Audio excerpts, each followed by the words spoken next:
Hi guys, so for today's vlog, ang ating content is sa motivation or tips, paano ba bumalik yung ating motivation or how to get motivation back in writing or how to deal with the writer's block. Minsan kasi natatakot na ako mag-update ng story dahil baka walang magbabasa. Okay, so actually back then, katulad din niyo ako na nawawala ng gana pag wala talang magbabasa. But ang tips na may bibigay ko sa'yo para bumalik yung motivation mo is ikaw mismo sa sarili mo, i-motivate mo yung sarili mo na kinailangan mo talagang magsulat. Kasi ganoon ako. Hindi naman sa kailangan talaga na araw-araw kang magsulat as long as in a 1 week, meron kang productivity or meron kang sinusulat na may makikita kang improvement ba or proseso hanggang makomplete mo yung isang story. Because before I was this kind of grabe yung motivation ko pati sa sarili kong writerhood is before ko talaga ginawa yung writerhood or before ko siya nag-recruit, parang binalik ko siya sa dati kasi yung first batch is may bad experience ako. So yung itong second batch na to, dito lang ako nakakita ng mga tao at nakakakilala na mas na-motivate pa ako sa level. For example, ito yung level ng motivation ko nung wala pa akong writing hood. While yung na may writing hood, grabe na yung level ko, which is nakakatulong talaga when you interact with others. Hindi naman dahil nag-update sila, hindi ka nag-update, parang nai-insecure ka talaga, right?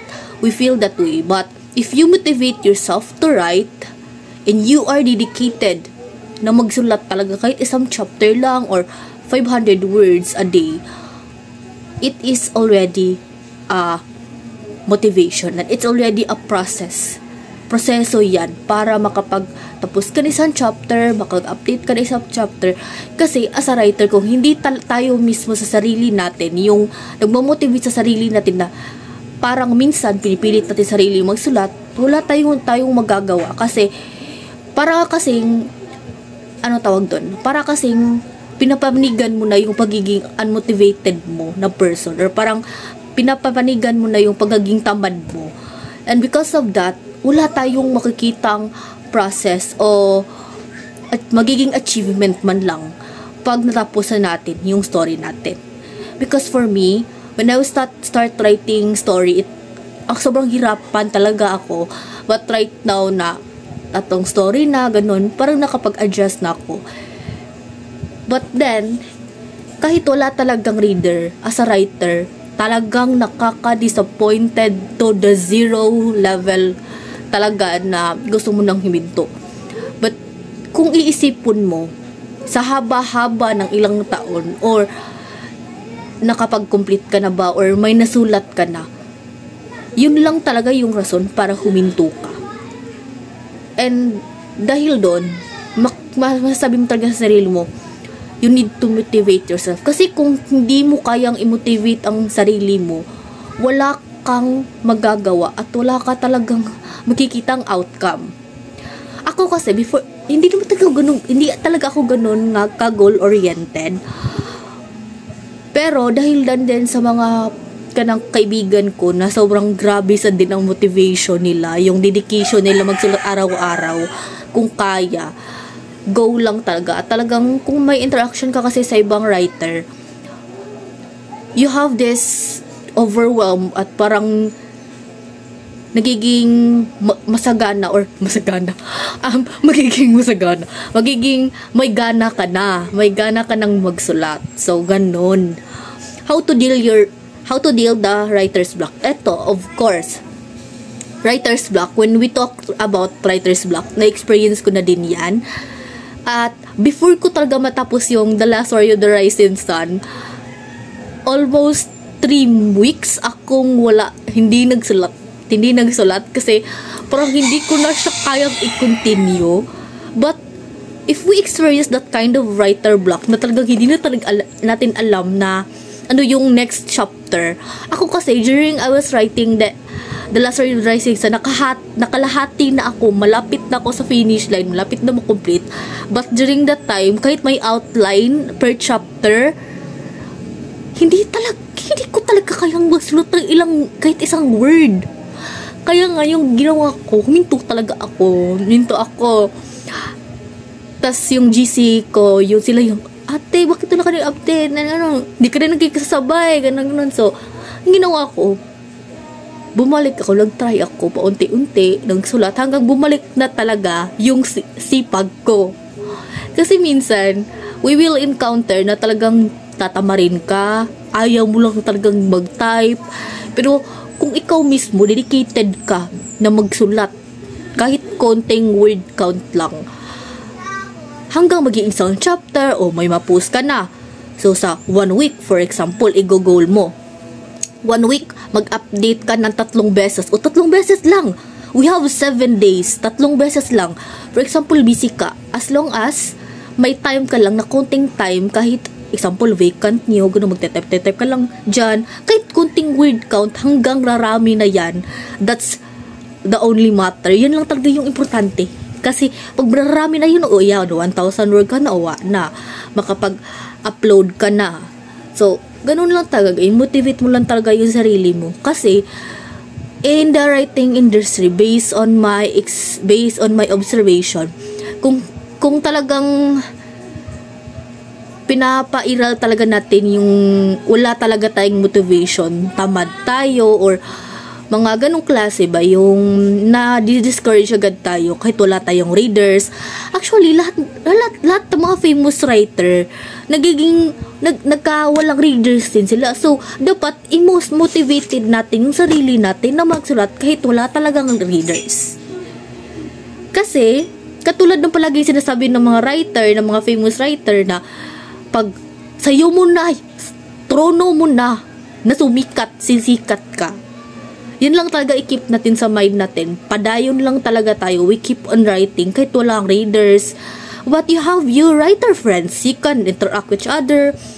Exchange kayo ng mga ideas. Exchange kayo ng reads at feedback kung anong mga need niyang improve, anong need mong i-improve. So, you can help each other. That's one of the reasons why I create my own writerhood. To have that kind of connection. So, ano pa ba? Minsan kasi natatakot na akong mag-update dahil walang magbabasa. Actually, hindi mo kailangang matakot kung walang magbabasa. Pabayaan natin yan. Kasi, to be honest, the right audience or the right readers will read your story. Yan yung parang nababasa ko sa mga post ba. May post ko nabasa na ganun. So, kung sila yung tamang readers na para sa'yo, babasahin nila yung story mo. Or maybe, you are in the wrong platform. Okay. This is one of my experience. Sa Wattpad, I only have 1,000 reads, mga ganun. Yung pinakamalaki na yan, 1,000 reads. Hindi pa nakaabot ng 2,000, So ganun na word, ganun na reads. Sa reads na yon, nung sinubmit ko yung The Last Warrior of the Rising Sun sa paid platform na Fame Inc., which is mababasa sa novela, hindi ko pa natapos ng ilang buwan ngayon. 4 na buwan kong sinulat. Nung linipat ko siya sa Fame Inc., ongoing pa ha. Ongoing. Ito yung mabibigay ko sa yung mas ma-motivate ka. Or, kukuhanan mo ng, inspiration. Tas, nung in-upload ko siya sa Fame Inc., sa Duna app, paid platform, na-shock ako kasi, syempre, dahil English yung story ko, big chance talaga na may mga international talaga, mga bigatin talaga yung magbabasa. So, dahil English din yung story ko, hindi ko alam kung anong month yun. Basta, before ko talaga siya kalahati, nandito ata yung lista. Anong date yung naging yung may 15,000 na ako dun. Yes, naging 15,000 siya. 15,000 reads ata yun. Check ko ha. Nilista ko kasi yung parang achievement ko this year. Kasi para, ito. Achievements, ito. 15,000 nung June 13, 2015. Nakalista yan. Nilista ko siya sa Fame Inc. Naka 15,000 reads ako. June 13 pa ha. June 13. So, during that time, kakatapos ko lang pa. Hindi pa. Parang hindi pa ako tapos nito sa story ko. Nakalimutan ko anong araw ko natapos. June. Basta. So, nung June 13, nakalahati pa ako sa story ko sa paid platform na yun. Naging 15,000 reads agad. Like, hindi pa umabot ng ilang buwan pa lang. Hindi pa siya naging 4 na buwan kasi June yun eh. Parang June din ko natapos yung The Last Warrior. Nakalimutan ko, visit. Wait lang. Basta so, parang yun nga. Ay, wait. Nakadraft kasi ako sa story ko next. So, hindi ko na lang i-exit. So, nung hindi ko pa siya natapos, ongoing pa lang, naka 15,000 reads ako kasi pag-play, para kasing, kaya nasasabi ko na nasa maling platform tayo kasi pag nilipat talaga natin, masyashock na lang tayo. It depends din kasi sa audience. For example, you are focused on Taglish story, so mas malaki yung tsansa na marami kayong readers. As for me, dahil English yung story ko, syempre, konti-konti lang. But, the important thing nga, talagang nag-English ako. Hindi ko kasi talaga kayang magsulat ng Tagalog. Since talagang mas fluent lang talaga or marunong lang talaga ako sa English. So, prefer ko talaga i-describe yung English. Hirap talaga ako sa lumingon siya, ganun. Hirap talaga ako sa 5 senses pag Tagalog. So, nag-English na lang ako para para maging productive ako. Kasi doon talaga ako nag-start eh. Yung El de la Costa ko, it was grade 12, parang project or something, activity, creative writing. So, dahil doon ako nag-start eh. So, dahil doon, buti sana ako sinulat ko that time is Tagalog. So, yun yung magiging, hanggang ngayon, yun ang magiging ko na Tagalog talaga yung kaya ko. So, hindi ko kaya kasi English yung creative writing. So, yun. So, kung talagang nasa tamang platform ka, or kahit tama man, or para sa'yo, maling platform yan, writing platform, ano lang talaga siya, depende lang talaga siya kung kailan talaga sisikat, or kung kailan talaga patok na may magbabasa, kung kailan talaga na wala ding magbabasa. Kasi lahat naman talaga ng writers dumadaan sa ganun, dumadaan sa walang readers. Kaya kung nadidisappoint ka, nasasaktan ka, nai-insert ka sa iba na may mga readers, just imagine yung mga yon, naka-experience sila na wala talagang readers. Kahit ako, even if to be honest, even if I have 1,000 reads, but hindi ko alam kung ilan talaga yung totoong readers ko na nag-a-approach sa akin. Hindi aabot sa 10. Like, the true reader will totally find you. Kung hindi sila sa iyo, di wala. So, yun lang. Para talaga maiwasan mo, mawalan ka ng gana, ikaw mismo, i-motivate mo yung sarili mo. Yun lang talaga, i-motivate mong sarili mo. Kahit in 1 week, we have 7 days. Kahit 3 araw lang, may update ka. Or araw-araw, or gabi-gabi, before ka matulog. Before ka matulog is, magsusulat ka. Magsusulat ba na konti, kahit 200 word count, 500 word count, tas bukas naman, sulat ka naman pag may time ka. Kasi, as a writer, kung ayaw mo. Yun talaga yung quotes ko. Yun talaga yung gusto kong lagi ko sinasabi doon sa GC ko. Kung may dahilan ka talaga. Pero kung wala kang dahilan. Senses lang na masasabi natin, kung gusto mo magsulat, gusto mo talaga magsulat. Kung ayaw mo, ayaw mo talaga. Yun talaga yung linya. Ayaw mo talaga. kung hindi mo i-motivate ang sarili mo, wala talagang mangyayari.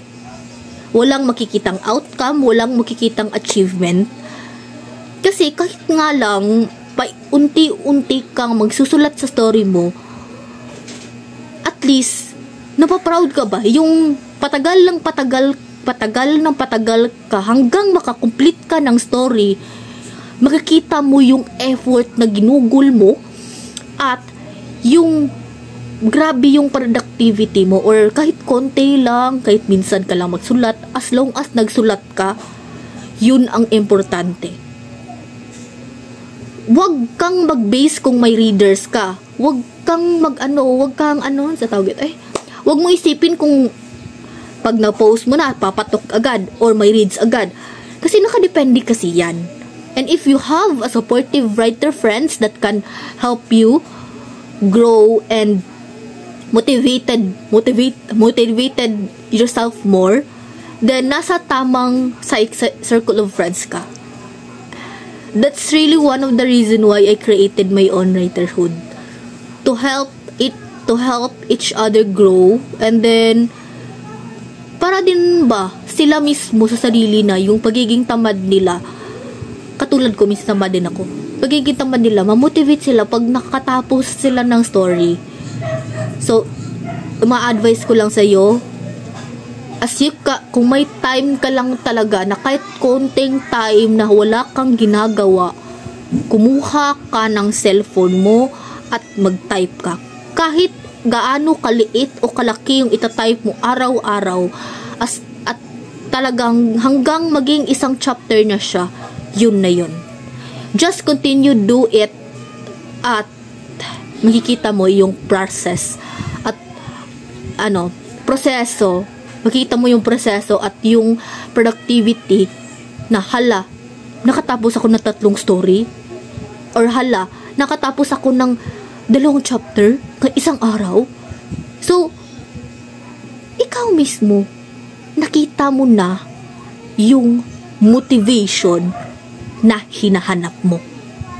Dahil hindi mo siya makikita sa akin, dahil nagsasalita ako, minomotivate kita, but ikaw mismo yung makakita ng sarili mong motivation, or yung rason kung bakit ka na-motivate. Maybe, may maliit lang na part na yung mga pinagsasalita ko ngayon can motivate you, but nasa iyo lang talaga yung tawag dito, yung nasa sayo lang talaga yung yung Tagalog, yung monobela. Kung ako yung diba, charot lang, kung ako yung for example, ako yung sakyanan, or ako yung kotse mo, nasa iyo ang monobela. Malamang yung kotse lang bigla siya na lang mismo yung magda-drive, diba? Kailangan ng tao. Just kunan mo lang ng base, yung sinasabi ko. Hindi tatakbo ang sasakyan ng walang tao. So, kung sa motivation siya, hindi ka mamotivate ka sa mga sinasabi ko, konti lang. Pero nasa iyo yung main motivation. Katulad ng auto, or yung mga sasakyan na hindi aandar yung sasakyan kung hindi yung driver yung magdadrive. So that's it. I hope na may mabigay ako sa yung motivation, na magpatuloy ka sa pagsusulat and just never give up. So this is Yana Renes is now signing off.